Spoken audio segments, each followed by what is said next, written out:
Ladies and gentlemen, boys and girls, Buckeyes of all ages, you are now tuning into the Boomcast. Introducing first, it's your host, NFL vet, Buckeye legend, Daniel Boom Herron. Accompanying him is the Boom Squad. First up, from the presidential penthouse, we got former coal miner, fitness industry expert, Mr. Corey Gregory. Over here at the Tyler Sports Zone, we have Athens' very own Tyler Treadway. Then we got Philo's very own Mr. Tyler T. Lever. And then, of course, here's the doghouse. I'm the graphic gangster Cole Susak. To my right is the king of Web3 Trayvon the Air. And you are now tuning in to the Boomcast. The Boomcast is brought to you by Max for Muscle and Sam Adams Beer. Let's go to the show. All right, I like to start the show. I'm going to hit you with some stats real quick. What you know about that, Cole? Yeah, tell him, please. All right. Graduate of the legendary Warren G. Harding High School here in Ohio. Dog! Scout.com had him ranked as the 27th best recruit at running back in the entire country his senior year. Dog! Ohio State running back from 2008 to 2011. Dog! He rushed for over 2,900 yards and 32 tutties at The Ohio State University. That's right. Dog! Four-time winner against Michigan. Woo. Dog! Drafted in the 6th round of the 2012 NFL Draft by the Cincinnati Bengals. Dog! And after joining the Colts, in his first postseason game, he rushed 12 times for 56 yards and a tutty. He also added 10 receptions with 85 yards in the Colts defeating his former team, There you go. the Bengals. Dog! And one of my favorite people to root for every time he carried the ball in the shoe, and motherfucker, I got the game worn on today. Right, let him know. It's Daniel Boom Herron. Welcome to your own show, Dan. Yeah, it's his show. Yeah. Let's get it. What up, kid? Can't call it, man. I knew you were gonna say that. I just gotta say this is like super cool. So I'm 25, born in 1997, and one of the first ever Buckeyes football games I ever went to with my big brother. Shout out my big brother. Was against it was 2009 against Iowa, and it's whenever we won in overtime, 27-24, and Boom was a motherfucking running back. Hell yeah. So this is pretty dope. Hey, it's real dope. Yeah. Hey, this is dope for me too, because it's like, we always have somebody on, and we kind of asking their story, getting their background, and now the people kind of get to know me, and You in the hot seat, Boom. I'm in the hot seat. Man, I wanna start in the early years, man. Growing up, obviously the Warren Harding situation just had so many pros. So talk about being a kid, going to the games, just like sports in your life in general. Obviously, you had an older brother that played there too, and then you was behind Maurice Claret too. So it's like, talk about just that whole vibe kind of growing up. Man, talking about a great time, man. Just to be, around a lot of great players that came up before me, man. It was honestly, it was a blessing. For sure. You know what I'm saying? And it was just everything for me, because it was like, when you come from a small town like Warren, Ohio, where there's not a lot going on. Obviously, you have the plants and stuff like that, where for families and things like that. But once that stuff kind of like, a lot of the plants start closing down. So then, there wasn't a lot going on in the city. So it was hard for like people to like, keep up with a lot of things. So there wasn't like a lot of stuff going on for kids that doing things like that. So, a lot of us, you either kind of got into sports or you got into the streets. Obviously, I picked the sports thing because I wanted to play ball. But like you were saying, I had so many guys to look up to. Obviously I had my older brother, which he ended up going to Michigan State, playing in the NFL. So that was like, he was like obviously my role model. But How much older is he, Boom? 5 years older than me. So so you're like a middle school kid going to the high school games. Yeah. And your brother is the fullback for Claret. Yes. I So mean, that's why I'm about to be like, what? It's crazy because it's like, middle school, 7th, 8th grade, I get to sit here and watch the #1 running back in the country And like I'm going to their practices, I'm going to see how they work out, how they train. You know what I'm saying? And as a kid, you know, I'm doing my thing in middle school. You got Reese over here in high school. I got my brother in high school. And at the same time, you got my older cousin Prescott. He playing safety. And just on that squad too? Yeah. Mario Manningham. Damn. You know what I'm saying? So they like it was just loaded, bro. They were loaded. They was all in the same squad. Yeah. Reese, your brother David, Yep. Prescott, Yeah. who played at Michigan State, right? Prescott went to Michigan. And Yeah, then my brother and went to Michigan Mario. State. Where Mario play at? Mario went to Michigan as well. also. But What? Mario might have been Mario was a freshman that year. Okay, yeah, so but he was he young. he got moved up though. They have 4 But pros. I'm sorry. So Mario didn't get to play with my brother and Reese. He played with Prescott. Okay. So it was crazy, bro, because 2002 they had like the squad was just like crazy. They was like they lost to I want to say it might have been St. Ed's or I can't remember who they lost to right before the state championship. But then the next year, which was Prescott's senior year, they went to the state championship. They lost to Cincinnati Elder, and I believe it was Cincinnati Elder in the state championship. But it was like you got to think, bro, like watching that, just seeing how they was. You know what I'm saying? Dominating, recruited. Like there's coaches at the games. You almost feel like, oh, this is just how it works. Yeah. And I'm next. Yeah, most definitely. Because my class, the 2007 class, we had, you know, I went to Ohio State. Sidney Glover, he went to West Virginia. Chris Rucker, he went to Michigan State. Marlon Parker, he went to Toledo. I'm trying to think who else. We had like 10 guys went D1. What? You know what I'm saying? So it was Like most of these schools got one maybe every 2-3 classes. You're talking about you had 8 or 10 on the field at the same time. Yeah, it was it was crazy. Usually, like you say, you usually get, you know, 1-2 guys maybe, but I mean, we had guys, and what's so crazy, bro? We had guys who, if they would have kept their heads on straight and, you know, stayed out of the streets and stuff, we could have had as many more. You know what I'm saying? That's why it was like, but we had to, like, it was crazy because it was like such a small town, but when you have to compete against, you know, Cardinal Mooney, who's right up the street, they load it every year. You got to compete against the Boardmans. They load it every year. And then you go to Cleveland, you got to go to St. Ed's, St. Ignatius, Cleveland, Glenville.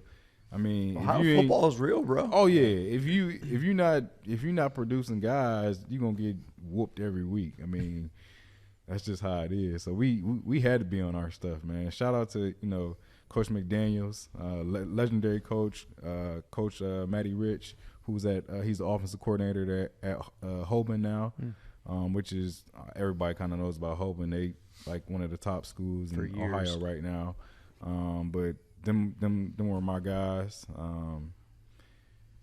Coach McDaniels, man, he was just very, very strict. He kind of came off how Tress was, most definitely. And then Coach Rich, that was my running back coach, man. He was just he made me a dog. You know what I'm saying? Right. He always told me, like, he was like, you either gonna be a pit or a poodle. You know what I'm saying? I like that. And he was like, yeah, I like that a lot. You know what I'm saying? You got to be out there and you got to get it in, man. And he was Claret's coach too, so he don't get enough love if you ask me, because he done put some dogs in college and some guys shout him out right now. Oh yeah, we'll show him love. Oh yeah, that's amazing. Yeah, for sure. He's like I said, he's the offensive coordinator over at Holman now. So, yeah. So what was that like? So you're playing and you're watching Maurice play running back.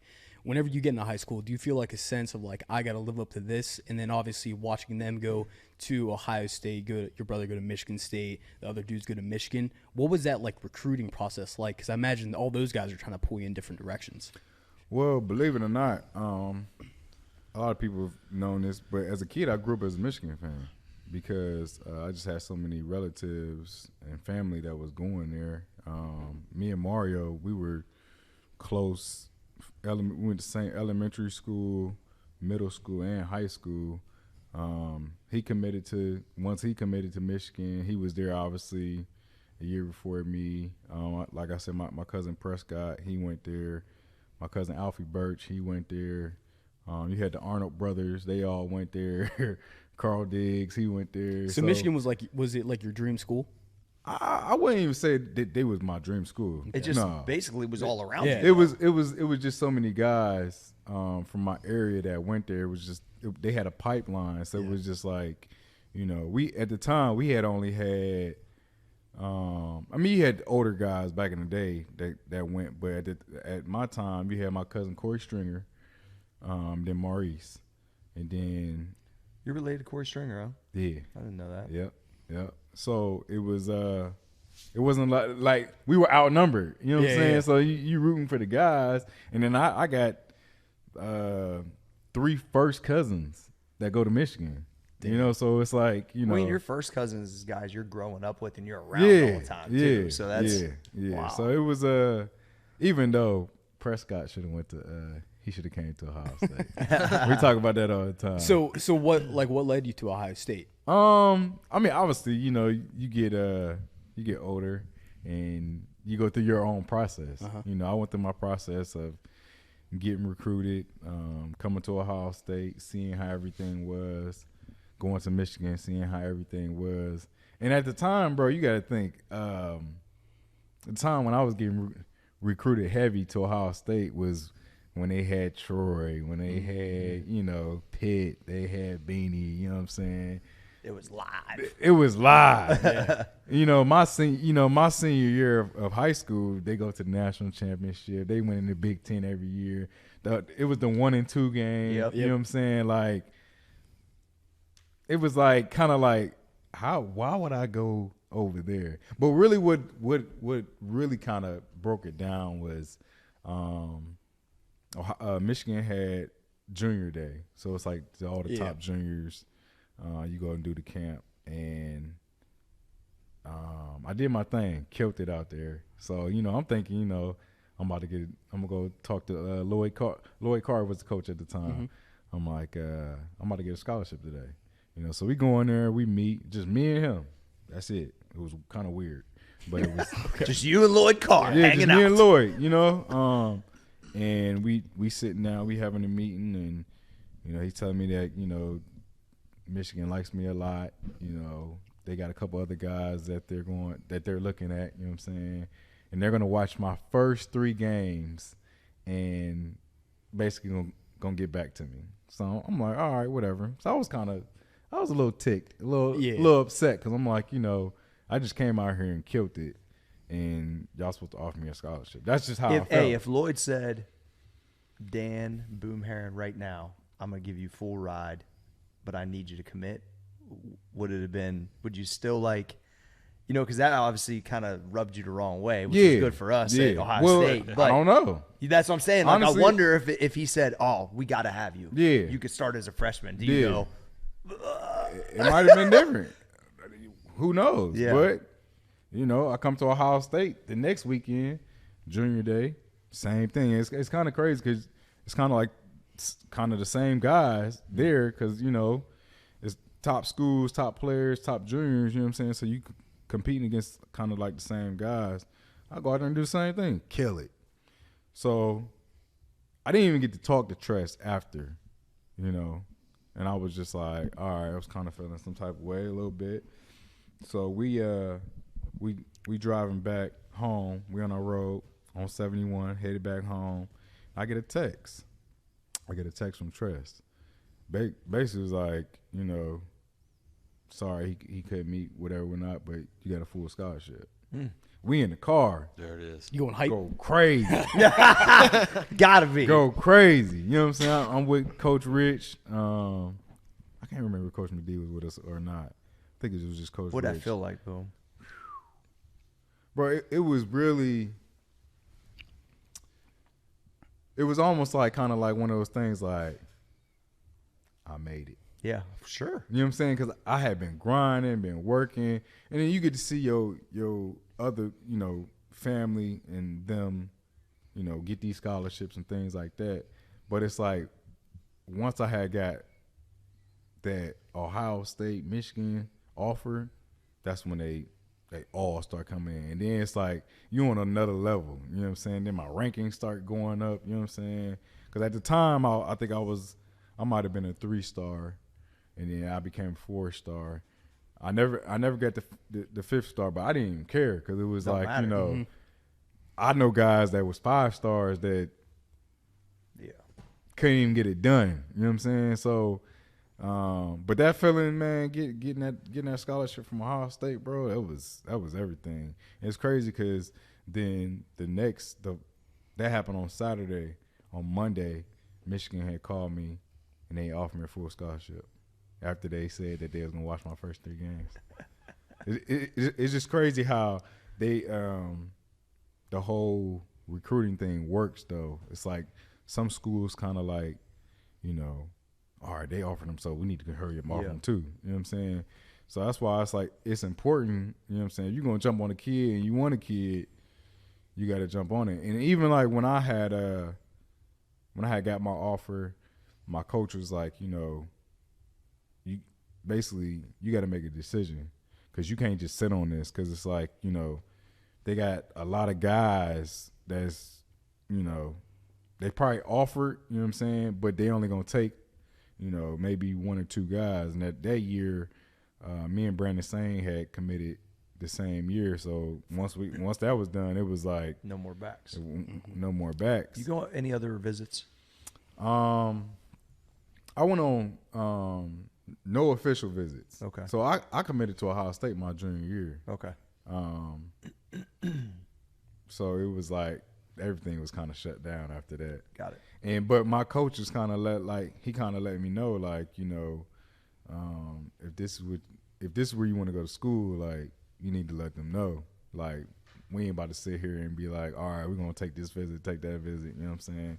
Like, this is Ohio State. Even though, like, now these kids, it's a lot different, you know? Very different. But back then, you know, because at the same time, it wasn't like I was like a 5-star, like this guy that, you know what I'm saying?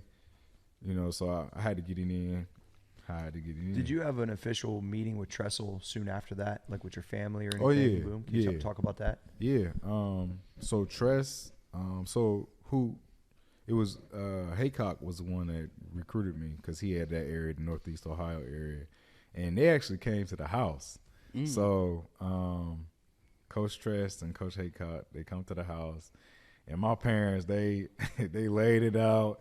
Invited like some of my close family, man. It was like low key, kind of like a little party at the house, all right. Because they was, you know, they wanted to show up for, you know, show them a good time, whatever, whatnot. And that was great, man, because it was like, you know, you legitimately just kicking it with Coach Tressel because you had already committed, so it was like but like we were talking about it with DeVere, like having Tress come around and meet your family. He remembers all of them, like their names, like where they work at, like all that stuff. So it was like even great to have him come and meet my family so they can get to know him as well. You know what I'm saying? Because it's like, you know, that's the whole part of recruiting. Is like you want your family to get to know the coach and get a good relationship with him. And I mean, once you meet Tress, I mean, you're gonna be like, I want my son to go there. Yeah. You know, because it's like, I know he's going to make him a better person on the field and off the field. So having him come to the house was just, you know, icing on the cake. What's a couple things that maybe you either heard him say to your parents or something that, like, just reconfirms that? Like, how does – because I know the way he operates, but for some of the listeners, they're never going to experience what that's like, Boom. But what is Coach Tress laying down that makes you just want your kid to be like, I got to have him go here? Well – honestly, you know, you get probably a lot of coaches and recruiters that come out here and just probably talk about, you know, getting your child to the league or, you know what I'm saying. Tress is big on education. He's big on your child growing up as a man. You know what I'm saying. He wants you to be well after football. You know what I'm saying. So not just me being a great football player was the main thing. You know what I'm saying? He wanted me to be a great human being.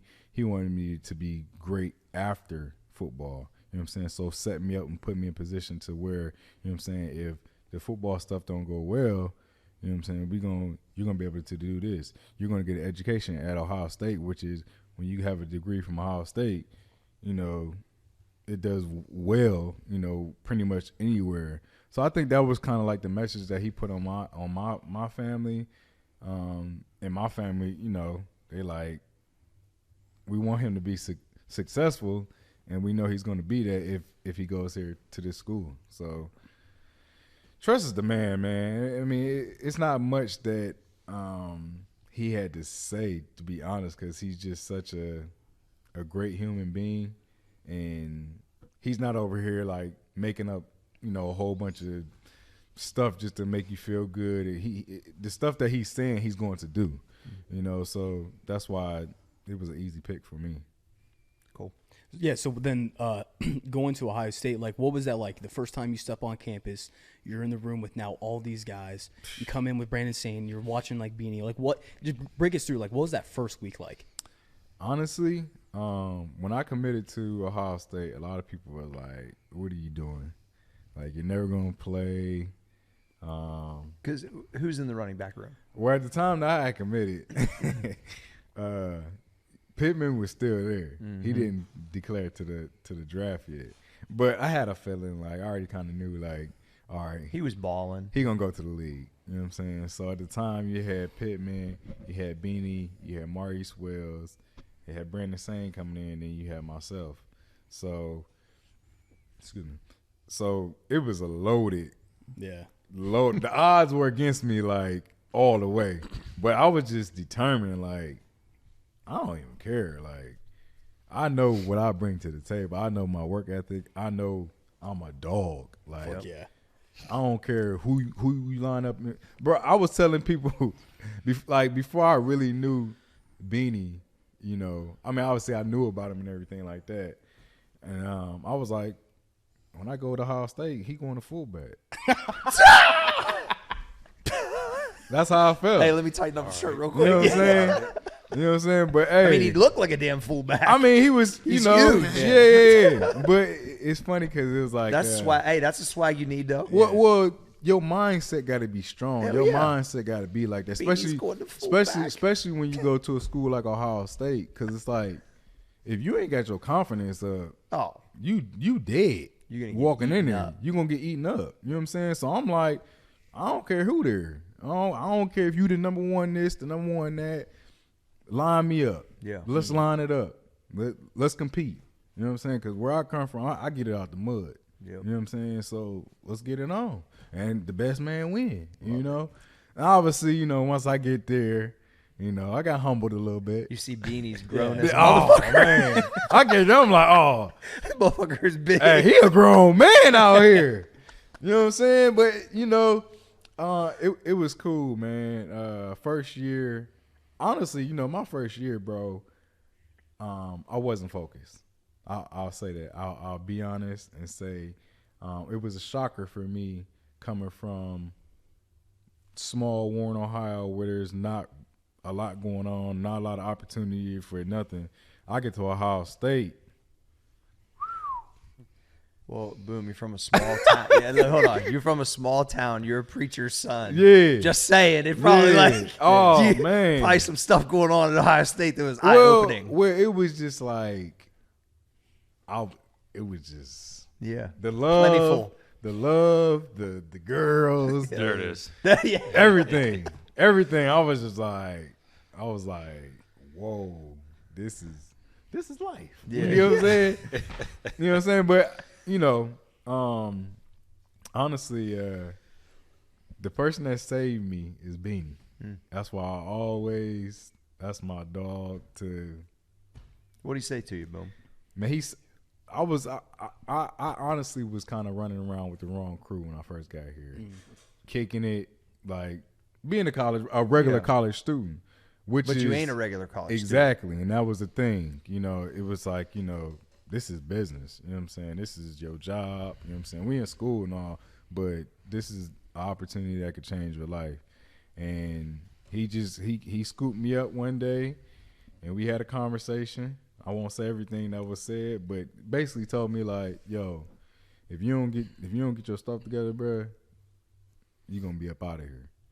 You know what I'm saying? And then he kind of took me under his wing, man, and I went from basically being 4th, 5th on the depth chart to next year I was his backup.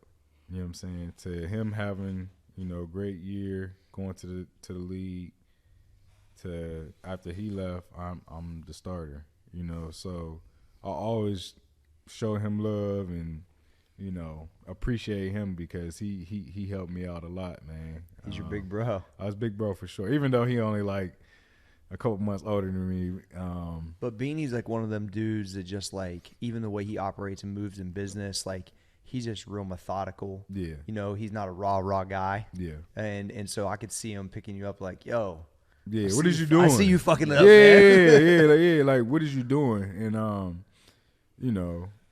that first year was like, for instance, I just wasn't focused, bro. Like, you go from a high school playbook to a college playbook. In high school, everything's easy because you're the best. But when you get to college, it's like, you're competing against the best. You know what I'm saying? So I didn't have my plays down. You know what I'm saying? Like, You were still acting like a high school kid, not a yeah, college, basically. like, Basically. So. But when somebody you respect that is the starter, is clearly going to go to the NFL. I mean, most people, he was so big and he was so fast. Like, he says, yo, this is what it is. Yeah. Like, you have a chance to go one way or the other. Yeah. And obviously you pick the right way. But that also means somebody cares about you enough to sit you down and say that. Especially when they trying to take your job. Yeah, real talk.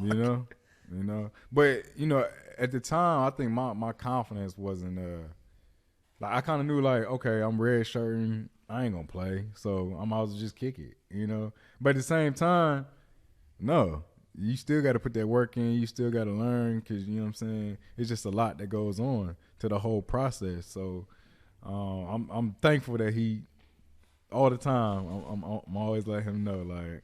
I'm thankful that he scooped me up that day. Was he ever like super direct, basically saying like, once I'm gone, like you're taking over? Did he? No, it wasn't even necessarily that because it could have been anybody's job. Because you got to think we had a recruit come right after me, a top recruit, and then you still had Brandon Sane, so it was never that job was never given to anybody. You got to really work for it, especially after.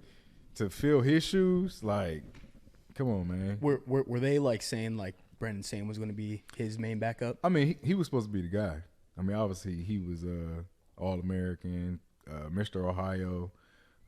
That's right, he was Mr. Ohio. Yeah, so broke the 100 record in track. Brandon Sane is legit. Oh, super legit. Shout out to Brandon Sane because he was another guy that made me better. I mean, we worked together. And we made it happen, man. But, business is business. I mean, I had to get mine. You got to get yours, and we're gonna work it out. But I gotta have my touches. So like, when was the moment that you knew like you broke through and you were like Beanie's main backup? Like that first time you're getting the snaps, or was it in practice, or like what was that moment? Honestly, when the depth chart came out. I didn't really know because, as a backup, everybody's kind of getting reps and they trying to figure out who's going to be the number 2. And then when that depth chart came out, I'm like, oh, I'm 2 now. So it's like, this for real. And then the first game, I think we played, might have been YSU. And, I'm getting in the game, and it's going down. I'm getting he get tired. I'm like, all right, Beanie, come on, man, get tired so I can get in the game. You know what I'm saying? Or even though his last year, you know what I'm saying, I had more opportunities because he had some injuries and stuff like that. But it was games where he had run it all, the whole game. Like back then, like when Tress, we leaned on Beanie for sure. For sure. And so it was like until he got tired or was just like drained, he wasn't coming out the game. No. So whenever that time came, I had to be ready. And I knew I had to like go in there and make some plays though, because it was like you don't want to change the, how the game's going. So it was a big step for sure. When did the actual start, like the boom shouting start happening? Because I remember going to games and I was hype every time you got the ball. I was like 7th grade. Yeah. It started early. Early, did it? Yeah, it started early. Like I wasn't even starting yet. I don't think. I think it was like it might have been like the Michigan game, my second year, because me and Benny we shredded Michigan that year. Like he had 150. I had almost 100. I think I had like 98 yards, 2 touchdowns. He had like 3 touchdowns. Like we ripped them apart. Mm-hmm. And hey, I used to love that though. Like me and him, like he have a big run. It used to get me going. I'm like, all right, I gotta go in there and get a big run. Or I have a big run. He's like, oh yeah. Like we had a great connection, man. I think that's why we close now. We tight now, man, because we definitely built something for sure. You had a crazy run that was like, what, 80, 90 yards, didn't you, against Michigan? It was 99. That's what it was. Shit. Yeah, tell me about that. It was 99 yards, and they called a BS holding call on Dane Sachenbacher. They called it back? So it got stopped at 89 yards. So yeah, I went the whole 100. Got it. They called it at the 10. So actually, me and Archie have tied the tied longest run in Ohio State history is 89 Shout out yards. Archie Griffin. Yeah. Shout out Archie Griffin. Yeah. But I would have the record. Because I feel like, and this is just purely from memory. I feel like I remember watching that and then seeing pictures of like, were you watching yourself on the screen running? Like I feel like there was like, yeah.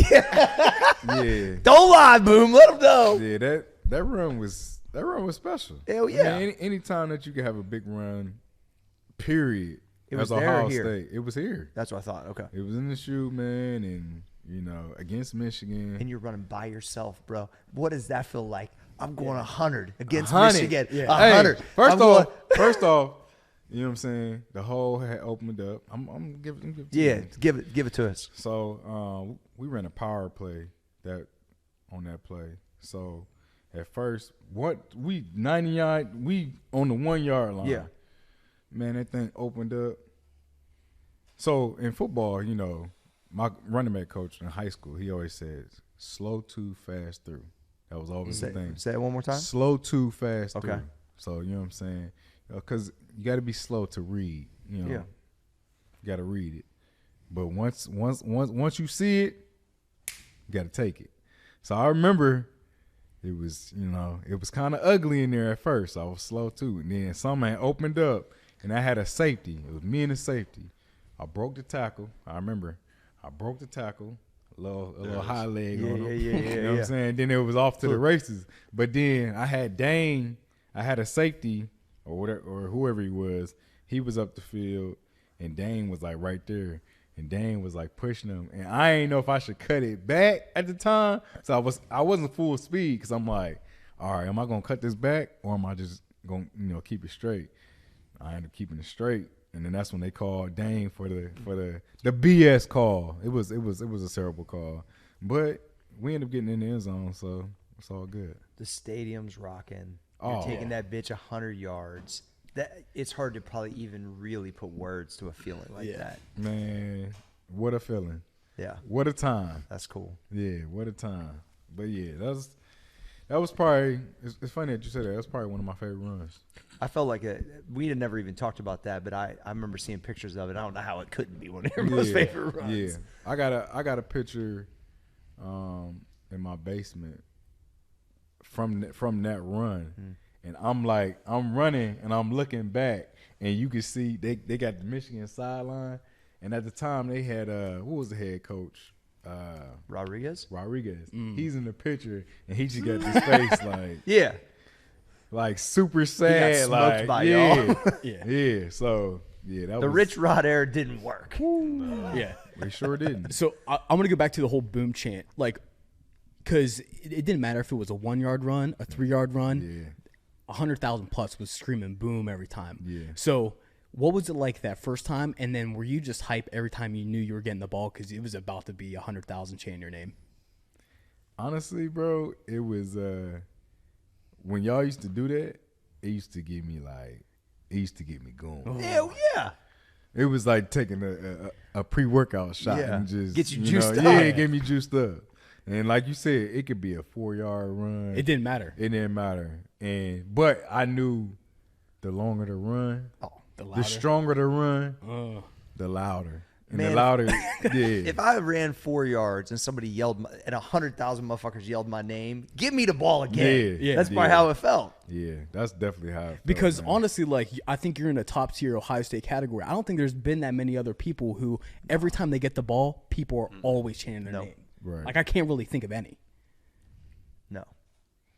Which is why the Boomcast needs to happen. Right. 100,000 might be chanting again. So I want to go to the Boom Squad now and get a question from each guy, kind of to like where we're at in the story. Yeah. So Trevor, we'll start with you, buddy. So you just talked about like your favorite run. What was the first run where you knew like I'm the man? Like, or maybe it was your first snap at Ohio State. Like, do you remember that very vividly? Or what was the first run where you got done? Maybe you scored or got tackled, and you're like, yeah, this shit's for me.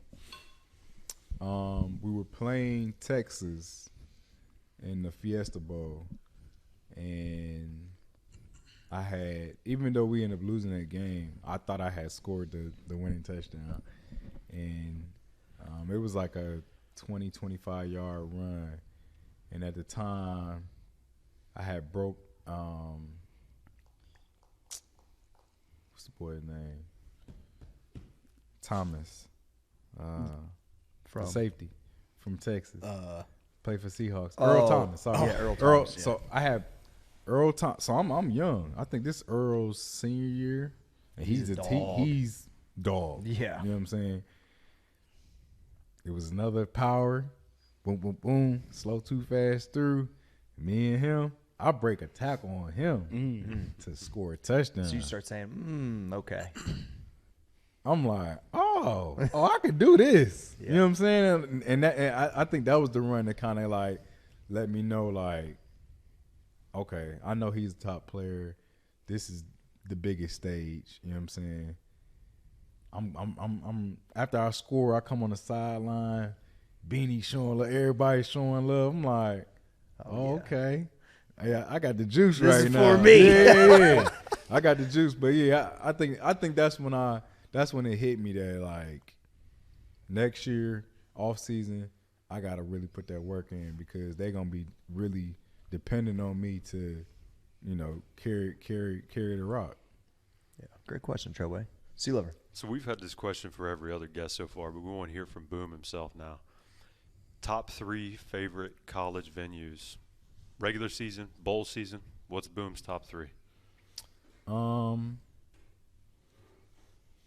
In no order. No order, man. Just give us a 3. I mean, the Rose Bowl is beautiful. I mean, if you get to experience that, just from the history. It's the granddaddy of them all. The granddaddy of them all. It's on my list. That's a great one. But we've heard it on here before. Playing at Wisconsin is next We gotta level. go to a Wisconsin game, huh? Yeah. They're on their way back now. Yeah. Playing at Wisconsin is next level. Even though I got my head cracked there, like knocked all the way out. I don't know what year it was, but I had got a real bad concussion that game. Jay Alave had hit me. We were running. I'll give you the play. We were running a screen to the left. It had broke down, so I had turned. So I saw TP roll back out right. So I'm running this way. So I turn to go back this way because I see him rolling. So I'm looking at him the whole time, and dude just come clean me, boom, hit me right in my right here, right on my chin. And I didn't see him because I'm looking at TP. I was out 4 weeks. Oh wow. With a concussion. They had to wake me up with the salts. Yeah. Damn. I woke up when I woke up, I was like, damn, we in football season? Yeah. Yeah. They didn't need a protocol to know that you ain't have it. Hey, still to this day, I'm looking for dude. Yeah. Where's he at? Still to this day. And it's funny because Josh Chapman, I played with, he went to Alabama. We played together with the Colts. And I want to say he FaceTimed me one day. Like, boom, I got this motherfucker over here, bro. That's hilarious. He was like, I got him over here. So when he tried to put the phone on me, he ran away. He know I'm looking for him, bro. hey, I'm still looking for you. That's hilarious. I'm still looking I for wonder you. if we can find that clip. Oh, the hit? Yeah. I got it on my phone. Okay. Kyle's going to need that. Hey, man. I got it on my phone. Just so you know. But Yeah. sorry. That's two. That's two. All right. So we said You got the Rose Bowl. we You got the Rose Wisconsin. Bowl. We got Camp Randall, it's called, right? yeah. Penn State is good too. The whiteout is special. They bring it, huh? Yeah, they bring it. I also got to give Iowa a shout out too because they do the thing with the kids. You know, when you wave at the kids, is it the cancer? Whatever. It's Yeah. So I mean, I think that's cool. The locker rooms suck because when you play at Iowa, they have all pink lockers. The whole locker room is pink. Everything's pink. The walls are pink. The lockers are pink. The floors are pink. Nice. And I heard it's something like when you go into like an all pink room, it's like a makes you soft. depressing thing or something like that. So it never worked. You know, we always gave them that They work. tried. Yeah, they tried. So I mean, but yeah, I would funny. give those. That's awesome, man. Yeah. It's cool. Trayvon. I'm curious, like, is there like a play or a player, like, or like a moment in a game where, like, you kind of like where you had a fuck up where like you kind of like had to like step back and like humble yourself or something like that, or like a player that you played against where they were just bawling, like they just stopped you like every single time, where you were like, what the fuck, like where you had to like step back and be like, well, okay, like how do I need to like adjust now? Man, at USC, my second year, they had straight dogs on that team. The whole defense was All just, pros, bro. Yeah, it was all pros, and that was my first game starting. Beanie had the whole toe situation. I think we talked about this with the rear and arm. He had the toe situation. Honestly, I was nervous. I was nervous as hell, man, because it was my first start. You got everybody, all the highs. Was it Clay Matthews, Cushing? That squad, right? Yeah, Cushing, Ray Maluga, the whole D line. Like, Yeah. that was one of the games I was like, you know, yeah, And it was there. it was there. Yeah. So that was the game. I won't say I was scared, but I was a little nervous. I might have been a little scared too. I might have been a little scared because it was just that the stage was big. These guys looked like pro wrestlers, you know. I'm like, you know, at that time I think I might have been like 205. So I was still like trying to get, you know, big, you know, for this whole, you know, big stage of Ohio State football, and that stage was the biggest, you know, playing against those guys. But if it's one player, what was your question again? Like a player? Yeah, like a specific player. Yeah. I ain't gonna say player. I'll just say that team. Yeah, that defense was just, they were different. What was your stats that game, Boom? I know you remember. I think I had 10 carries, 52 yards. That's not So bad. it wasn't a bad game because No. we kind of lost kind of bad that game. So we wasn't really running the ball like that. But I held my Yeah, you held your own. own for sure. So I want to piggyback off Tyler's question. So I find it real interesting that there's always one team that I never hear that's on the list. Every time we ask the player, there's always one team we never hear, and that's Michigan. So tell us what is that environment like? Because I heard their locker rooms are shitty. But give us what's it like going through that tunnel and fucking jawing with those guys? They so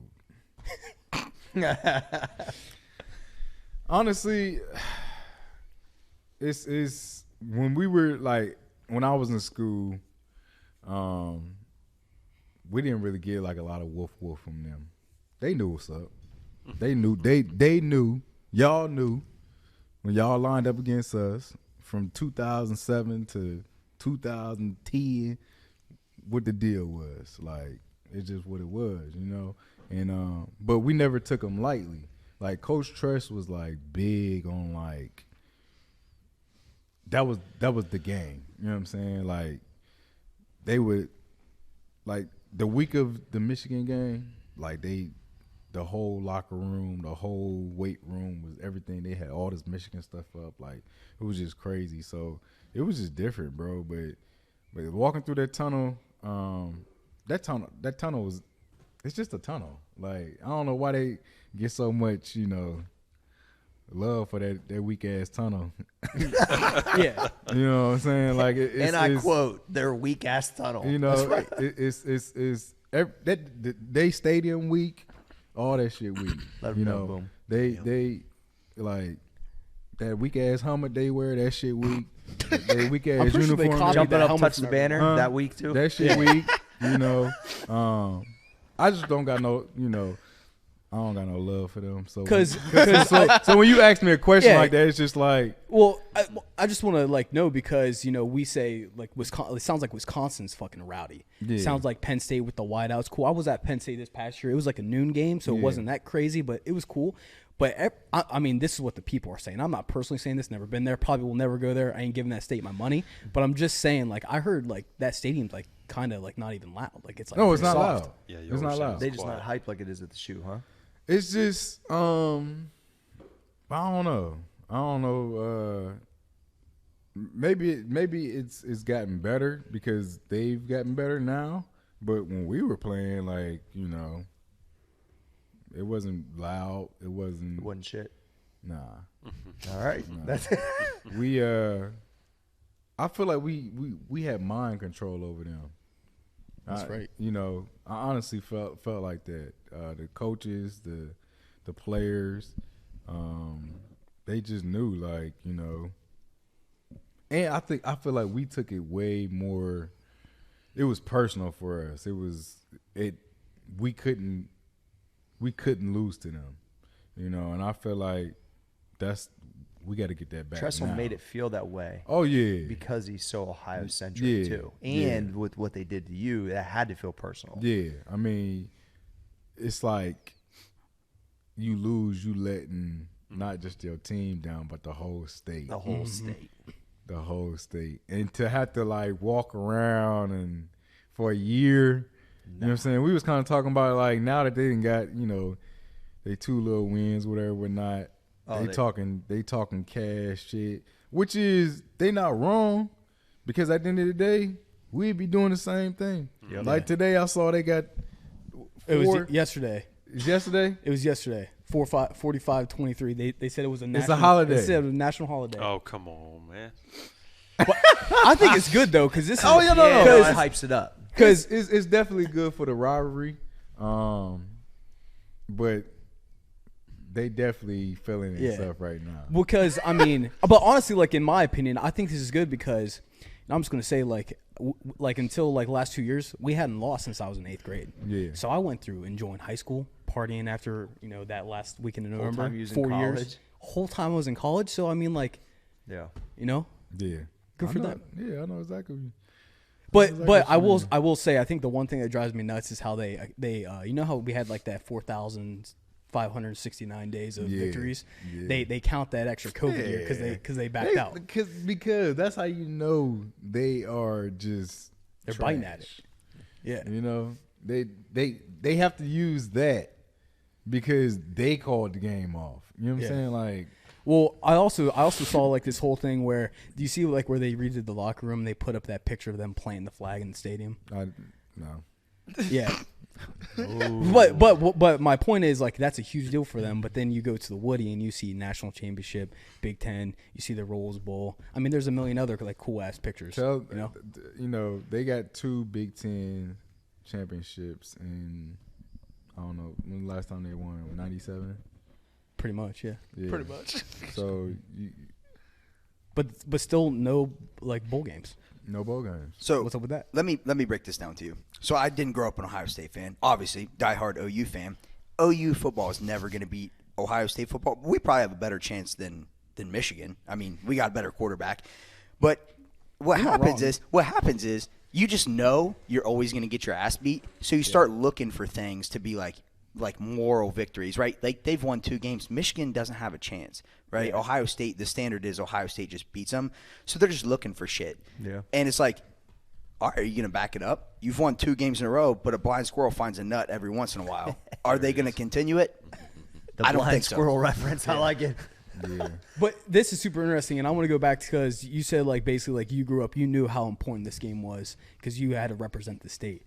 Now it seems like Ohio State, they're not too heavy on recruiting Ohio, so now it's the kids who aren't even getting offered by Ohio State that are going to Michigan, and now they're fucking fired up. They're coming in with a vendetta against us because they didn't become Buckeyes, so they're pissed. Unlike how it was in your era, where all the try to keep every Ohio guy here in some fashion, which is what Cardell said too, right?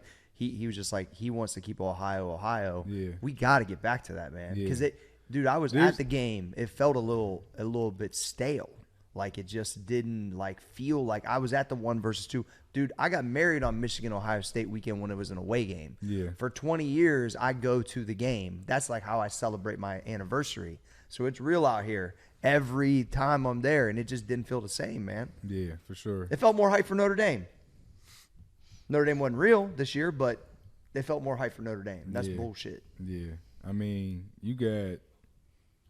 there's 3, I know they had 3 kids from Youngstown, Ohio, commit to Michigan this past recruiting class. And I was just thinking, That's like, a problem, man. Tress would have never let that happen. Come on, man. Not, it's just like, you got to have those guys here. You know what I'm saying? And I think a lot of we get caught up on the stars, 4 or 5 stars. I mean, you look at some of the guys Ohio State had. James Laurinaitis, 3-star. We had multiple 3-star guys. Malcolm Jenkins, 3-star. Playing the league for years, man. Yeah. So I always said, the whole star thing is so many guys have I've played with a lot of guys who came to Ohio State who were 5 stars and didn't last 1 year. They're either transferring or just can't play at this level. So the whole ranking thing is, I think, is college rankings is kind of crazy because you can get a guy who has no stars that can come in there, and if he just probably hasn't got enough recognition, that he probably could outwork this guy that's a 5-star because he's from a smaller town and maybe or just hasn't got the notoriety as the 5-star guy. So that whole ranking thing is kind of crazy to me. So you got to play with like potentially maybe the biggest 5-star recruit as your quarterback in Terrell Pryor. So what was it like playing with him? It was great. I mean, TP was probably one of the, if not the best athlete I ever played with, probably top 3 athletes I ever played with. Never looked like he was running fast, but he was. Yeah, I mean, he was smooth. Yeah, dude was he was different. He was definitely different. Super talented, and good dude, man. I mean, super competitive, and always just wanted to win, man. Shout out to TP for sure. TP won a gang of games too, bro. Yeah. People sometimes they're tripping on TP's stats. Yeah. He was a boss. Yeah. He was And definitely. I wish TP would have got a chance to like really play quarterback in the league too. He's plenty big enough, plenty strong enough. Could you imagine TP in a Ryan Day or Urban Meyer offense though? Come on, man. I mean, he was good in Tress offense, but just imagine him in a spread offense where he could have been. He's not the athlete really for that. Like, he would have been much better in Urban's offense. He probably had crazy stats. Crazy. So, yeah. Shout out TP. You don't know yet, but we're about to get you on. Oh, yeah, he's definitely coming on. So, all right. So my follow-up question with that is, so you got to play with him. Who's the one Buckeyes quarterback after you or before you that you would have loved to play with? It's crazy because I had an opportunity to play with two dogs, Terrell Pryor and Braxton Miller. I would have wanted to play with Troy though. I figured that was going to be the answer. Troy was, I had the opportunity to watch the 1 and 2 game, and just to see him control, and you could tell everybody kind of like he was such a great leader. And everybody kind of looked to him like, all right, you gonna make this happen. Is that your visit game? Yeah, yeah. And I've heard guys even say stories like, they might have been down in the game, but they wasn't even worried because they already knew like he's gonna Troy was gonna make something happen. You know what I'm saying? So that year was crazy for him, man. Yeah, I was at that game, rushed the field the whole 9. It was so hype. So hype. And then you even think like, can you imagine even Troy in a Urban Meyer or Ryan Day offense, bro? Like, it would have been crazy, bro. Crazy. What about one of these latest guys? Who do you choose? Probably Justin Fields. I like Fields. Yeah. Fields was a dog. I mean, you can't go wrong with probably like the past 6-7 quarterbacks at Ohio State. 100%. But I mean, some of these dudes was just they was nice. I mean, you got to think I play running back too though. So I think that question is more so for the receiver guys. Yeah. As long as you handing that ball off to me the right way, yeah. we good to That's go. true. As long as you could dump it off to a nice screen, we good to go.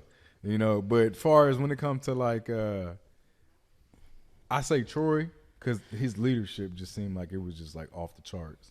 And super athletic, and it looked like he's just one of those guys that just got the guys going, and just super winner, And he a Northeast Ohio guy, I gotta rock my Northeast Ohio guys.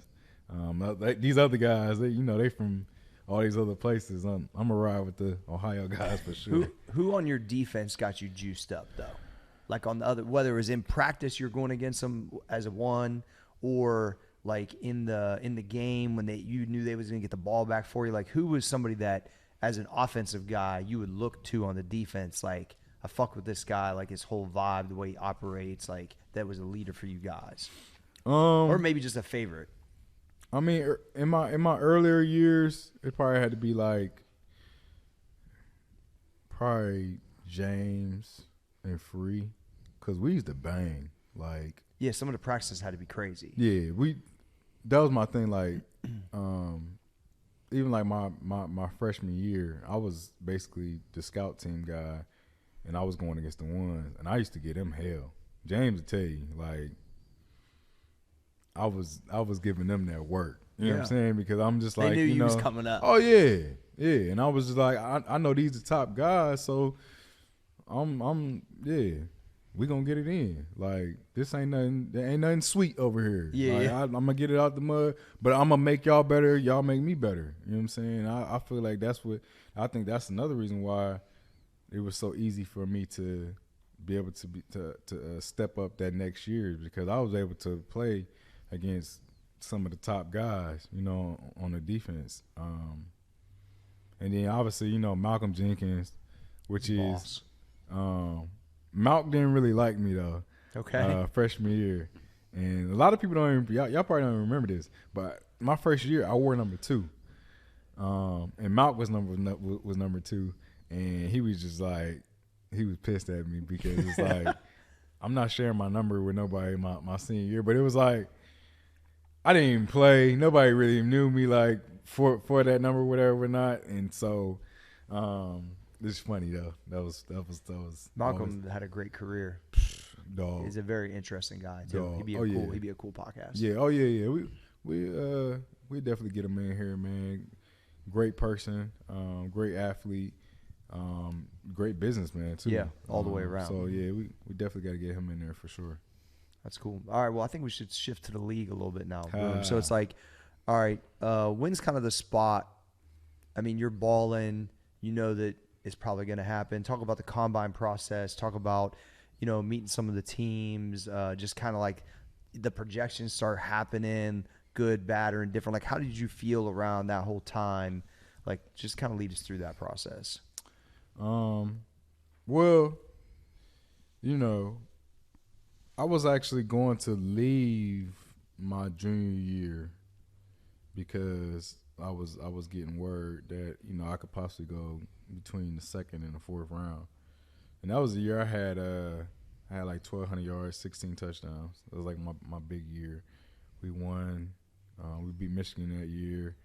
We ended up winning the Sugar Bowl, beating Arkansas. So obviously everybody know everything that happened. So I ended up coming back my senior year, that was whatever. So the combine was kind of different for me because I was going through, they asked me all the questions about everything that had happened, so it was I hated the combine. Wasn't a good process for you. It wasn't a great process because everything that had happened that year. So when it came to like the interviews and stuff like that, that was rough. And then I didn't run well. They're questioning your character. Yeah. When you're like, come on, man. Yeah.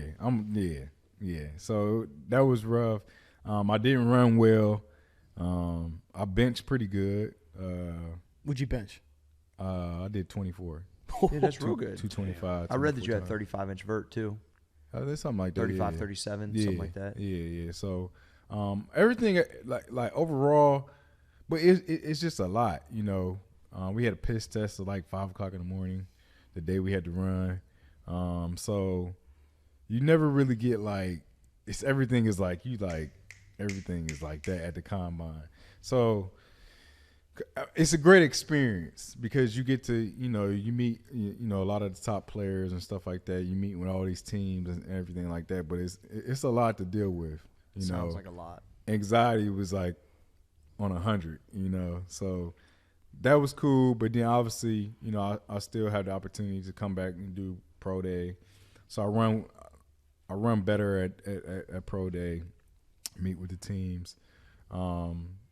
The running back coach for Cincinnati was the Coach Anderson. He was the one that worked me out at pro day, and that they obviously was the team that ended up drafting me. So that was pretty cool. So me and him kind of had like a relationship from pro day. That's cool.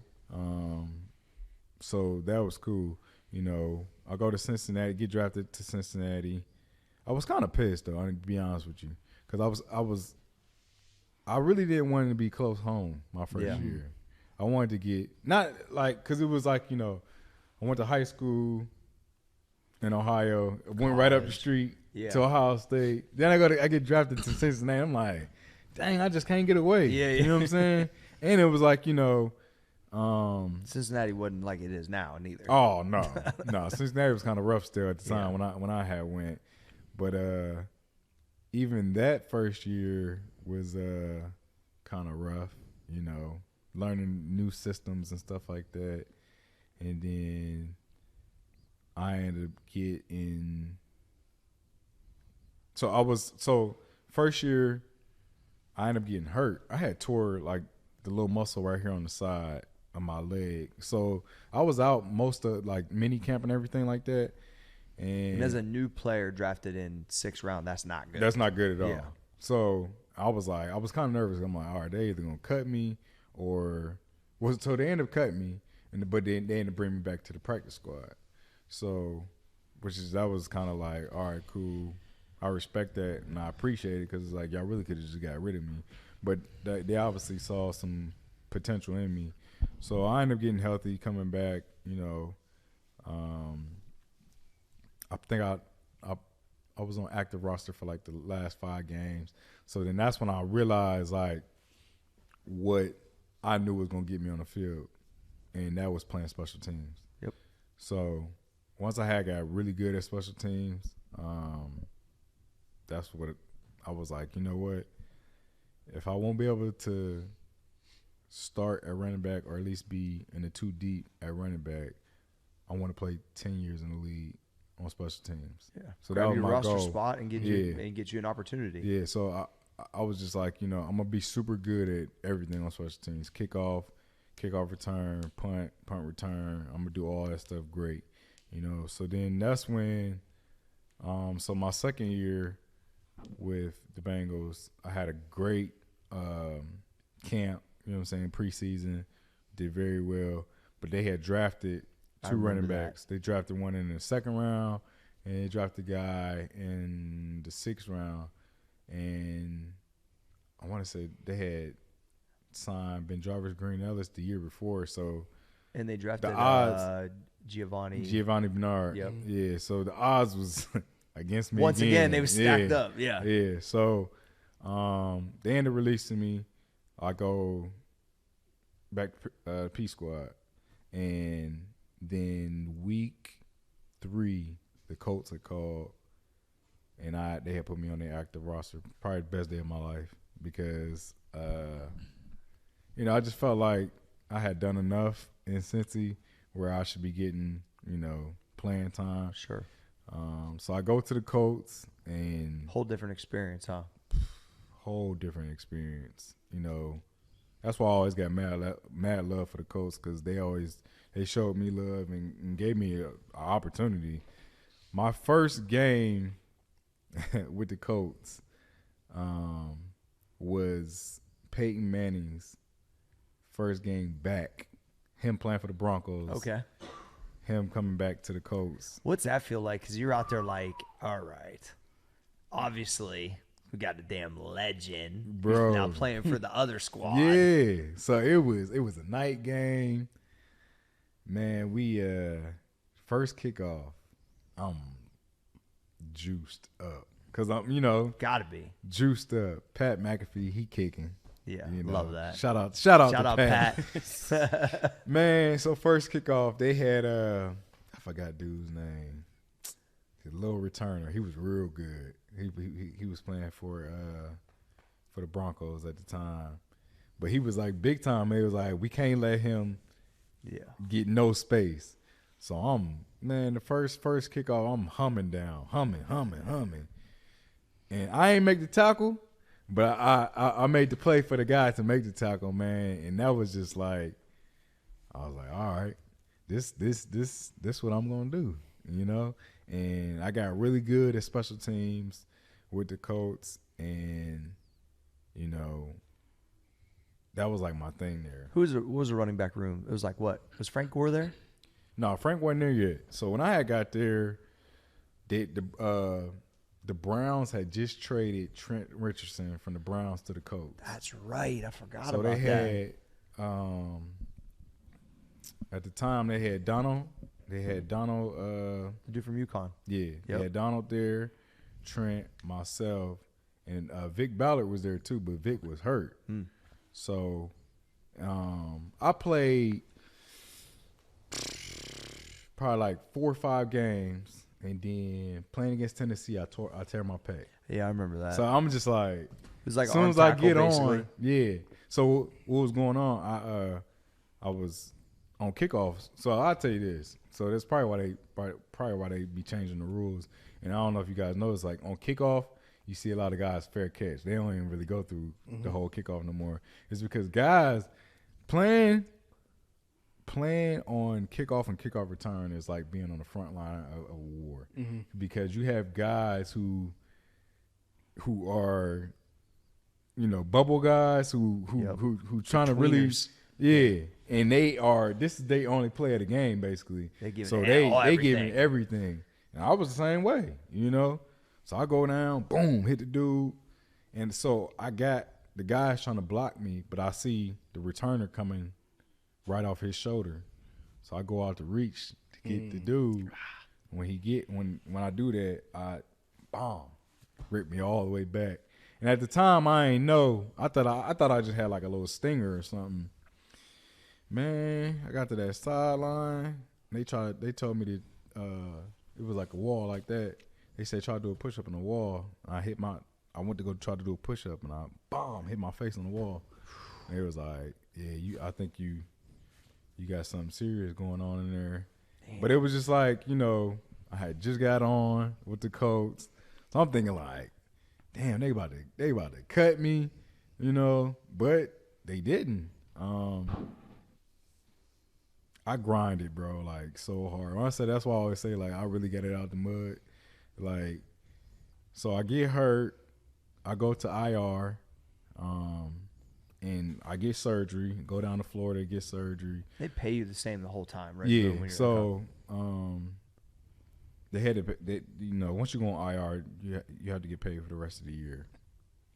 And so the next offseason is so important for me though, because now you got Trent's coming back, Vic's coming back from he had an injury, ACL, whatever, not. So the running back room is super deep now, and the odds against me again. But I was real good at special teams, bro, like real good, and I knew how to. I was good at it.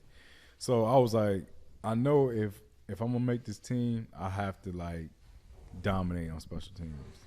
So basically, that's what I had did, and I ended up making a team. And so that year goes by. I mean, the season's going, and obviously I'm playing all special teams, starting on all kickoff, return, punt return, and punt. But I had to start getting some opportunity at running back, and little by little, I was starting to ball at running back, and Trent wasn't doing so well. He wasn't doing well at all. Yeah, I wasn't, Yeah. Yeah. He wasn't doing well at all, like you said, and I was starting to like really get some. Who's the QB? Andrew Luck. That's what I thought. Okay. Yeah, Andrew Luck was the quarterback, and I had, what game was it? The Redskins game, the Commander. That was your first rushing touchdown, right? You broke like a 50-yarder. Yeah. Yeah, I read that online. Ryan Clark was chasing. Yeah. Hey, shout out Ryan Clark. I was telling telling G. Sorry, dog. So Ryan was playing for the Commanders then? Yep. Okay.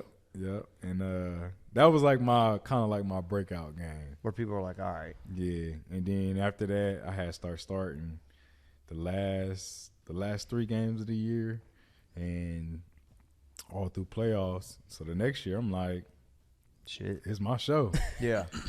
What'd they do? Sign Frank Gore. Yeah. So it was just OG like, of all OGs. oh yeah. But you know what? I wasn't even mad, G.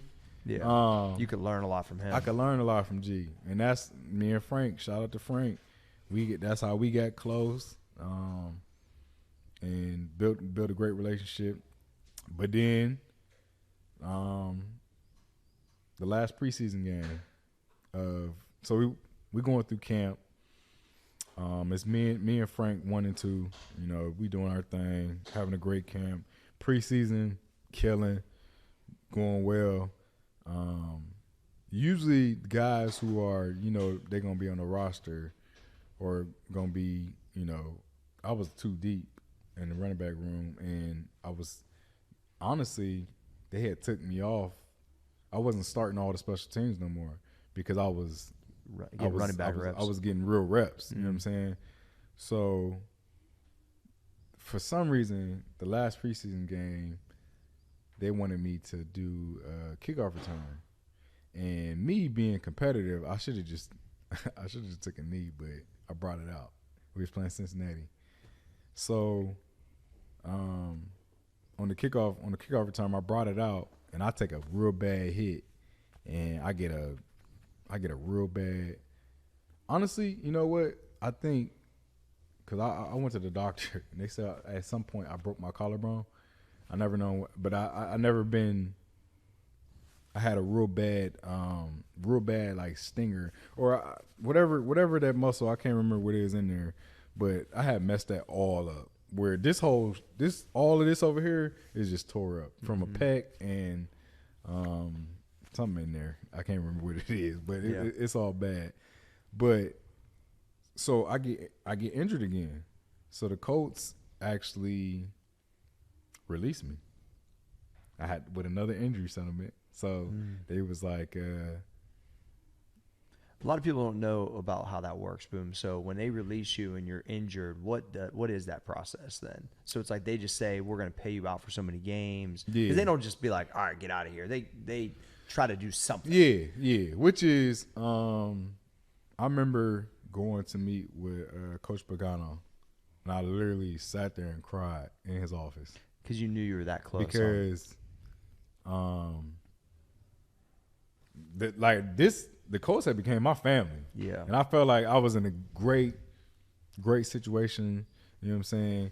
And we both sat there and cried because at this point it wasn't in his hands. Yeah. You know what I'm saying? It was higher, you know, and I just remember like walking out of there and I honestly felt like my career was over. But, you know, I started doing treatment for my shoulder injury, whatnot. And I remember telling my agent, so they did I had did an injury settlement for 4 weeks. So they basically had to pay me for 4 weeks. And I remember I telling my agent, I said, by week 5, I got to have a job because I need my money. Yeah. You know what I'm saying? And I was just like, and at the time, but which is, I was really hurt. So I couldn't do it. So I really could have double dipped. Like basically, say a team wanted to sign me on the active roster week 1, I would have got paid from the Colts and the other team. Okay. But I was hurt for real, where to the point where I couldn't even play. I could barely even lift my arm up. So I finally got everything together, and my first visit was to the Patriots. Okay, I didn't know that. Yeah, they that was the team that they was like on me, like, man, let us know when he's ready. Let us know. So I'm like, all right, cool. I'm gonna go there because they've been showing the most interest. Yeah. And at the time they was on. You know what I'm saying? Oh, Tom yeah. Brady. You know, You're probably thinking, I'm about to go win me a chip. Well, thing is, I'm like, I can go there and definitely play special teams and For sure. and last another, you know, five years in this league, you know. So I go there. I'm gonna tell you about the Patriots, though. Yeah, no. I never heard any of these stories. Man, they did me cold. Oh, yeah? Oh, yeah. The Patriots did me cold. So they bring me in, and this how the NFL works. They bring me in, and they take me in the film room. First thing they do, and we watching all this film from the Colts, and they ask me all these questions. Like, okay, so we want to just kind of understand, like, if you understand whatever or not. Man, they ask me like, so when they do this, what does this mean? When they do that, you know, what does this mean? So I'm like, all right, whatever. I ain't thinking nothing of it. They're just asking for information for They the getting damn all the selves. information. They getting all this I information. already see this coming. Right? So I'm like, all right, whatever. But at the time, I'm like, I'm trying to get a Shit, job. yeah, I'm So, trying to get signed. Yeah. So we go out and I do my workout, kill my workout, and they like, all right, we're going to send you to the doctor to get, you know, make sure everything's intact. You know what I'm saying? You know, usually when they send you to the doctor, you know you about to get signed. Man, they send me to the doctor. They do everything. Everything clears out. And I can honestly say I wasn't 100% yet, though. Yeah. My shoulder was still kind of like, but I was desperate to get back. And I was just like, you know, you're going to have injuries. I play through injuries all the time. Like, you're never going to be like 100%. So, bro, they was like, so I go back to the facility. I'm thinking like, all right, I'm about to sign a deal with the Patriots. So they like, they were on a bye week. And they was like, you know, a lot of the staff, they're out right now. But when everybody gets back, we're going to make a decision and we're going to go from there. So they like, we're going to send you home, but we're going to be, we're going to call you. And I'm like, all right, whatever. So I'm like, man, I'm tired of this, man. I'm ready to just go back home. So as I'm getting on my flight to head back to Indy, because I was still living in Indy at the time, I'm literally about to give the guy my boarding pass, and my agent called me like, yo, don't get on the flight. I'm I'm like, why? I'm ready to go. I'm ready to go home. He said, Buffalo just called. They want you to come in right now. So I'm like, Buffalo Bills? He like, yeah, Buffalo Bills just called. I'm like, man, I don't really want to. I ain't too crazy about going to Buffalo. So I'm like, all right, cool.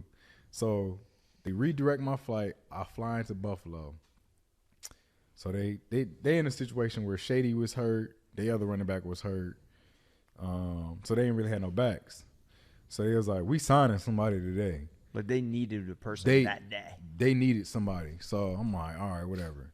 So it was 3 guys they brought in. Okay. One guy, I don't think he ain't played in 3 years. The other guy, guess who the other guy was? Trent Richardson.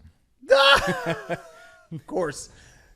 So I'm like, do you guys work out together or individually? Together. That's what together. I thought. Okay. So before the workout even started, I'm like, damn, I'm about to sign with the Buffalo Bills. Before the workout even started, because I'm like, well, because you know Trent ain't about his game. I said, I already now worked him already. I already know what time it is. So sure enough, we go through that process, the whole workout, and they end up telling me like, all right, we're gonna sign you. So I get to Buffalo. Crazy thing is, my first game in Buffalo, I started. Bro, I literally worked out for the Bills on Tuesday and started in the game on Sunday. That's crazy. And you was about to get on that plane. Yeah. But thing is, you got to think, I just go to a whole new team. I have to learn a playbook in 6 days. Not even yet. Who's to the start QB? a game. Tyrod. Oh, yeah. Yeah. So that was just like, The world hit you fast real quick. you know. And then the next week, we fly to London. Oh, shit. We go play in London. But, gee, I don't got no. Like in a 2-week period, you go from like. I don't really got no clothes. Yeah. I don't got, like, literally, I took a trip to, from Indy to New England for just a work trip. So I go from. But you never went home. I never went home. Damn. I go from New England to Buffalo. It's cold. I ain't got no coat. No clothes. Now I got to fly to London for a week. So we literally, I think we played the Dolphins that game. Right after the game was over, they was like, basically bring y'all stuff because we flying from right after the game to London. So we literally went to London, practiced there all week, and then played in the game.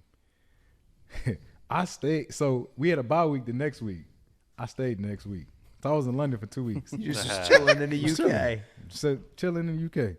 And then, that year goes by. I finished the year with, you know what? No. Let me rewind.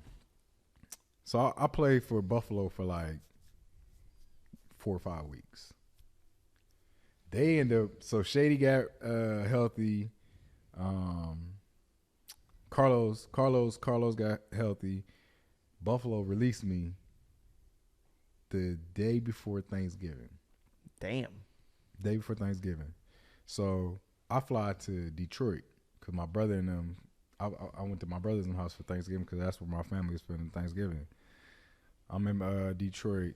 Thanksgiving Day, the Colts call me back. They like, you gotta come back. That's awesome. I love that. Call. I ended up signing back to the Colts, and I finished the season with them.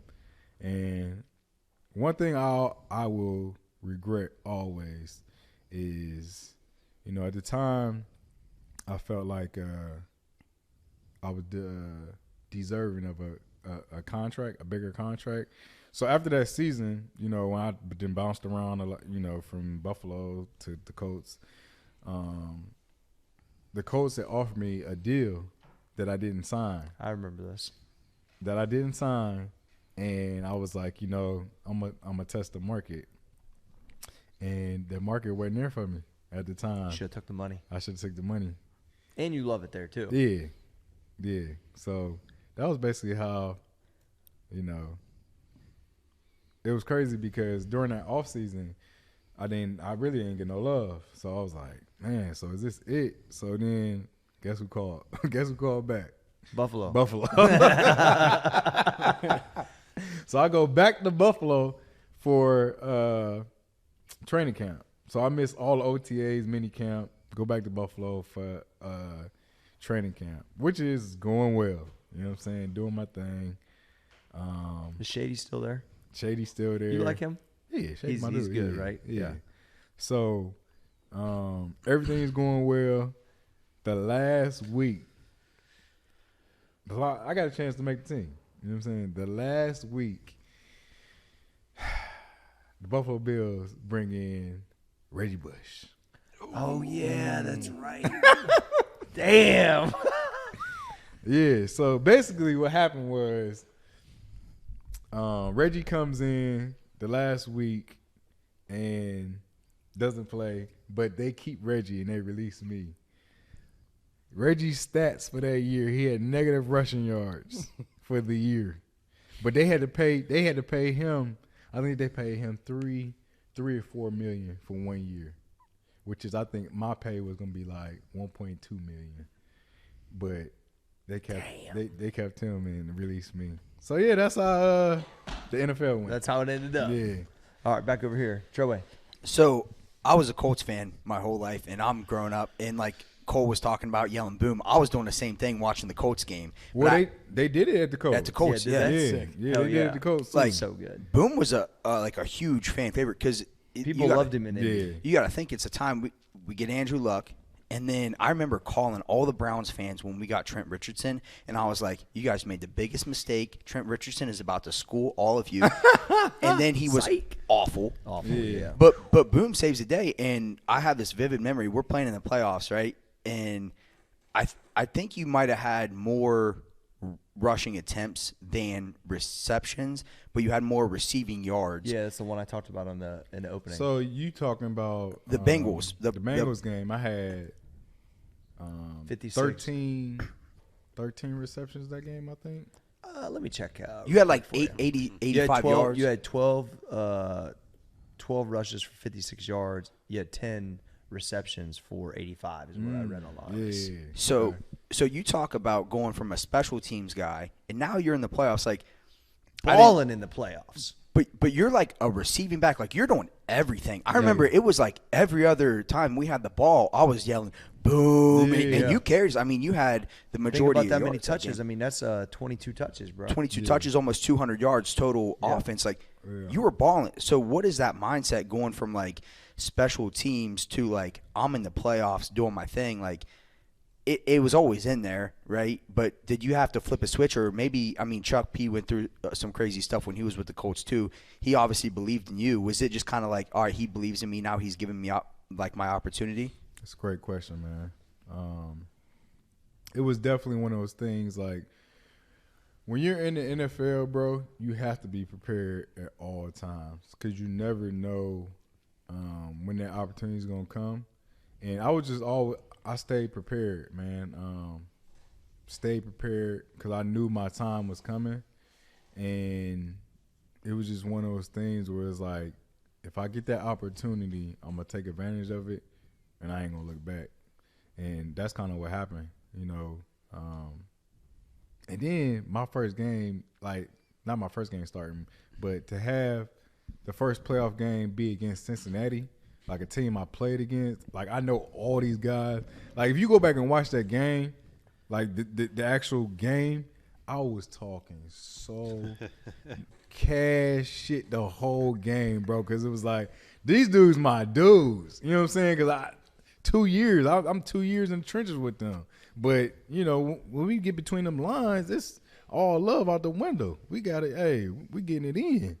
And y'all can't fuck with me. You know what I'm saying? So that's just how it was. But That had to feel good. oh man. Man, what? What? I do. I already do. Man, what? Yeah, that was a great feeling for sure. That was a really cool question for you to ask, wasn't it? Yeah, I just remember being at my parents' house on the couch, and I'm like, boom. Yeah. Every time he gets the ball, I was like, man, we're torching the Bengals. Yeah, I mean, it really, but I think that's when it kind of, like, I was always prepared and was ready for it. But once that opportunity came, man, it was just like clockwork. Like, but then, like, to have the opportunity to play with a guy like Andrew Luck, though, I would say was it helped my career too, because he was so smart, bro. Like, probably one of the smartest players I ever played with, because he was just next level with it. And like, it was times I can honestly say I'd be out there, and thank God I had him next to me. I'd be like, hey, what I got again? You know what I'm saying? He'd be like, you got to, you got a swing route, or you got to, whatever, or you got that guy. You know what I'm saying? So, because at the beginning stage, it was like, I had, like, I knew what I was doing, but when you actually getting out there and you getting those reps, like, it's different, bro. Like, I had the confidence that I knew what I was doing, but it was like I didn't want to mess up. So I used to, like, overthink it sometimes. And so to have him, it was just like like icing on the cake. They messed that up. Yeah. C-level. So you had talked about earlier that transition from high school, knowing that, like, if it's a smaller spot, you talk about high school being a little bit easier, and then you talk about that transition to go from there. And once you got out there and you saw somebody in front of you like a Beanie at Ohio State, you're like, this is another level. This is another step up. So now you going from college, and you laid a little bit of the groundwork for, like, you was at this team for a little while, this team for a little while. But what was that transition like again, going from, you got all the high school all-stars from different states coming together, you in college, you at Ohio State, going from Ohio State to the next level. You got all the all-stars amongst the all-stars in the pros now. And even somewhere like on special teams, when you're out there a couple times a game, you're like, everyone out there is there because they're an all-star. Yeah. And they got the guys behind them, all-stars. Yeah. What's that like? Honestly, playing at Ohio State prepared me very well, because you got to think most of the guys that I got the chance to practice against, a lot of them went to the league. And a lot of guys that we played against, you look at I played against all those guys at USC. They were all there. True. So it was kind of like it prepared me, but it was definitely different. The speed of the game is different. And just the business side, it's not, okay, I'm going to school. I'm going to, the games. Like, when you're in the league, that's your job. So it's like, that's what you really do, like, far as, like, taking care of your body. That's why you see guys, you got guys spending, $1 million a year, on their bodies, because the investment is so crazy. It's on you. It's on you. Yeah. This is all you got, And That's why I'm getting a massage today. Yeah. Don't tell them what it's called. Yeah. So it's like, you got to really understand that, people have regular jobs, but when you an NFL player, it's way more than just, going out there playing the game. Yeah. Like, I remember calling you, Boom, when you was with the Colts, and I said, man, what's the vets, like, how they treating their bodies? Because I started to, I had been around so many players, and even though my direct correlation in business isn't, like, exactly how much I lift, but I treat myself that way. I couldn't go pro in a regular sports. I had to go my own route. But Hey. but I remember calling and asking you, like, how long's Frank Gore in a training room? Like, what's the vets doing? Because I was like, I need to be doing that. Yeah. You're like, gee, they live in there.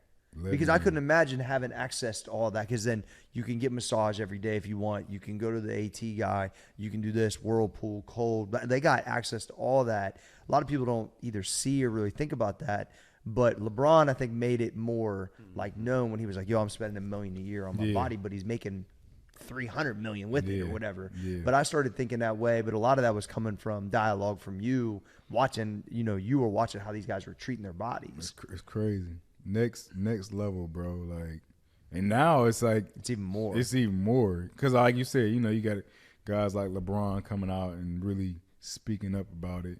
But that's why you see guys, LeBron's in year 20, 21, or whatever it is.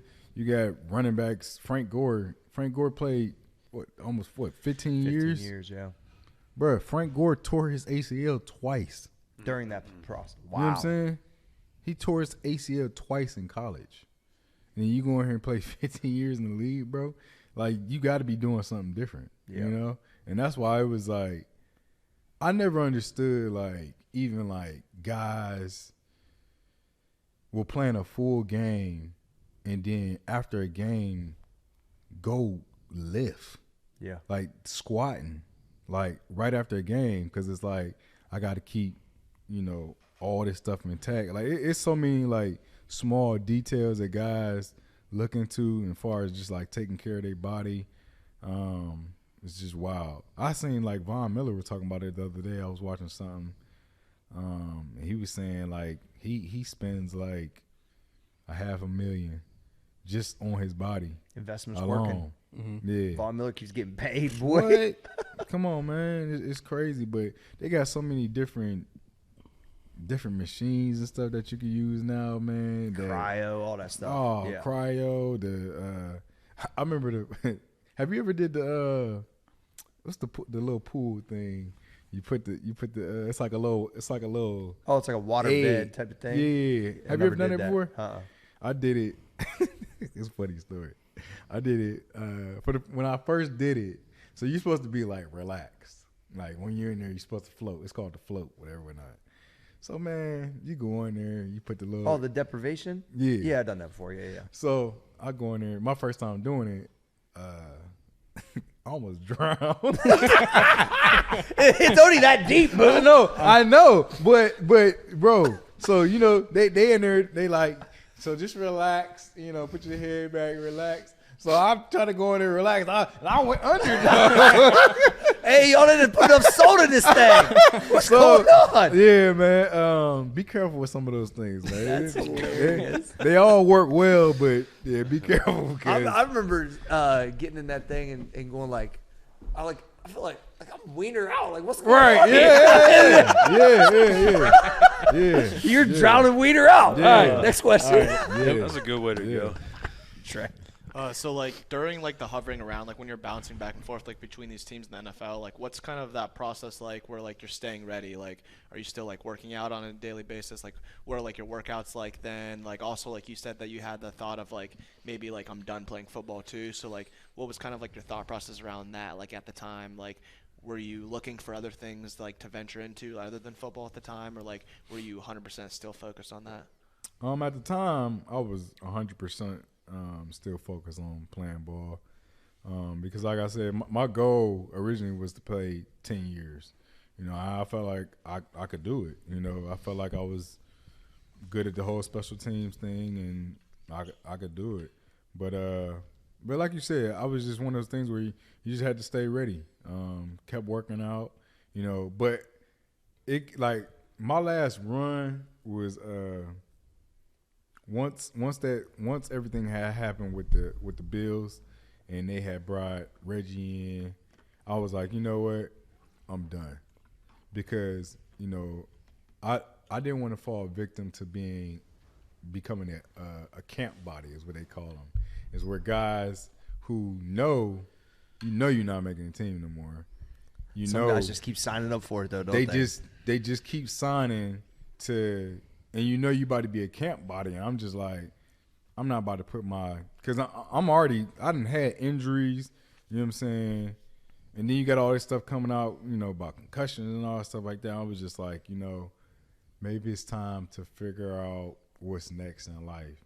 But it's so hard, though, to be honest with you, because, when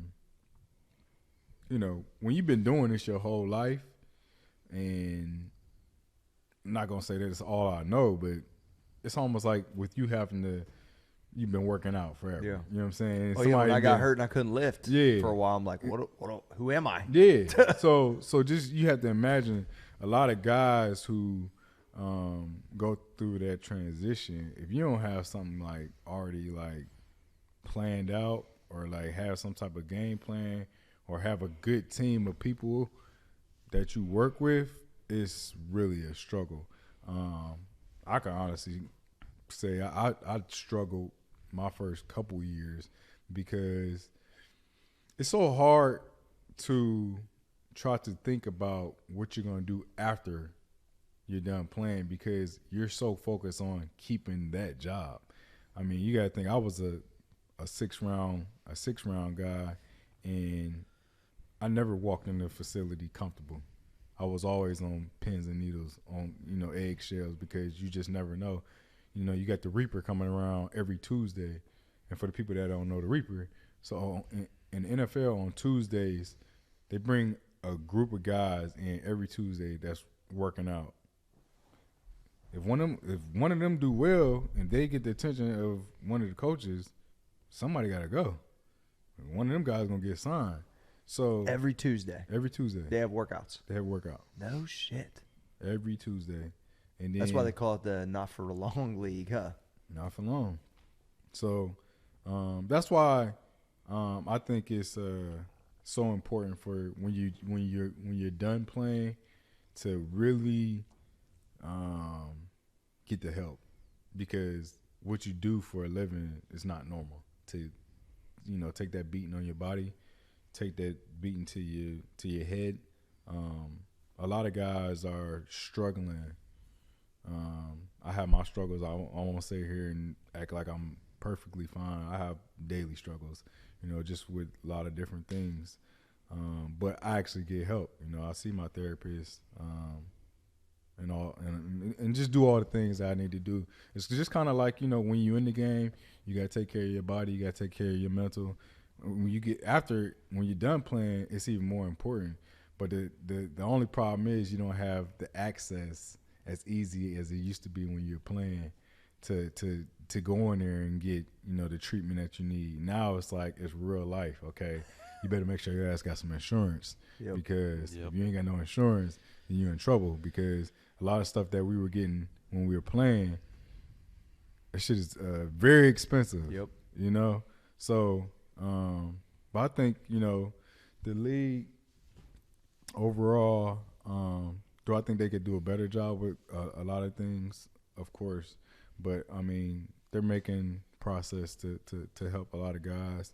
And for the guys who are listening, just continue to get that help and make sure you're taking care of your body and your mental, because we see a lot of guys out here, who are struggling, and you can make some bad decisions off of, just not getting that help. I think the one thing that a lot of people miss on this is y'all's life has been structured for you, for football season, for play, for, just practice, games, help, and then all of a sudden it stops. Yeah. And then you're forced to have that structure, which is why I think a lot of athletes have locked on to kind of how we operate, because we have that structure. Yeah. And it's like, you think you don't like it. You don't like Tressel making you do these things or this, but the reality is you're successful because of it, part of it, right? Yeah. And then when all of a sudden it's like the first time you go away to college and mom ain't telling you to do something, it's like you don't even realize how much you really crave that. Yeah. And so, because discipline is what everyone needs to some degree. So I think that that's one thing that every athlete that I've come in contact with, there's a lot at this point, I'm always talking about that. You need to still have the structure that allowed you to be this successful as a professional athlete. You know what I'm saying? I think that's one of the biggest points, because I think the main reason why I'm here is because of that structure I forced on myself. Yeah, structure is definitely important. Like you said, guys, like when you play in the league, from certain parts of time of the year, you're going to be doing this. I still, to this day, when it comes to like mini camp,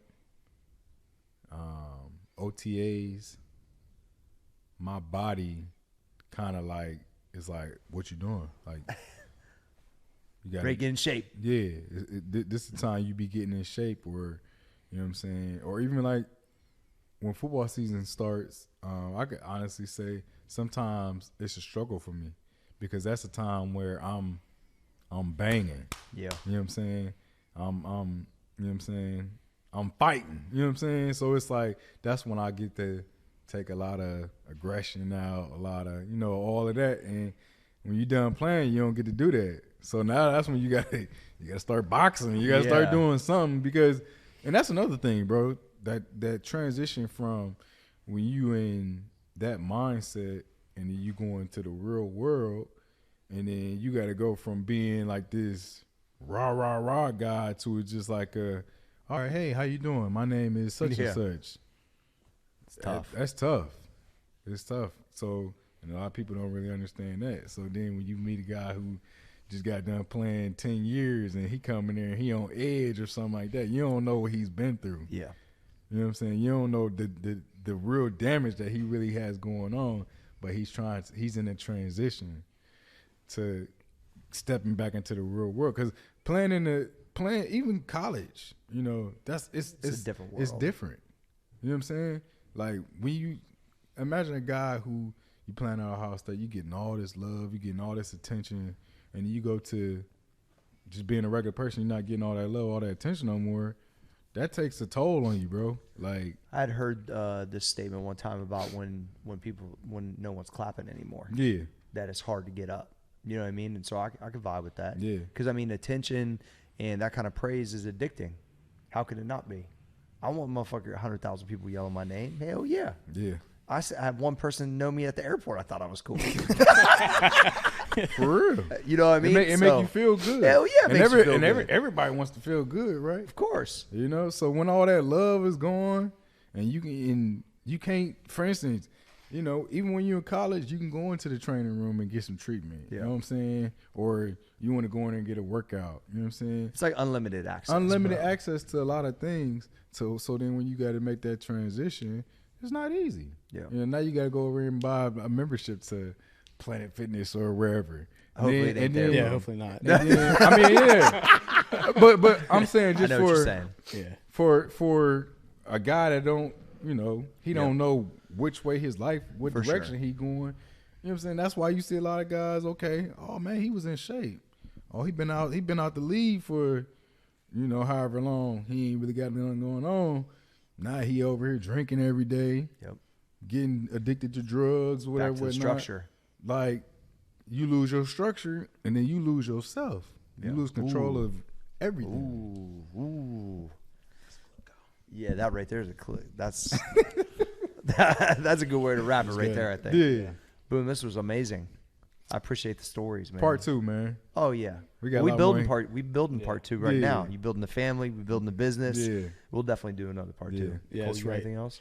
No, I was gonna ask about your mental health, but we basically just talked on it. Yeah, it was good. But I think this is a great episode. Everyone listening, please fucking share this out with your friends. We are trying to get 100,000 motherfuckers screaming Boom's name again. That's the main Hell yeah! That's the main goal with this. Let's get it. So go back, listen to the Beanie episode. That was a banger. Devere Posey, banger. Cardale, Cardale, absolute banger. And what y'all don't know is the lineups that we got coming, man. Man, what?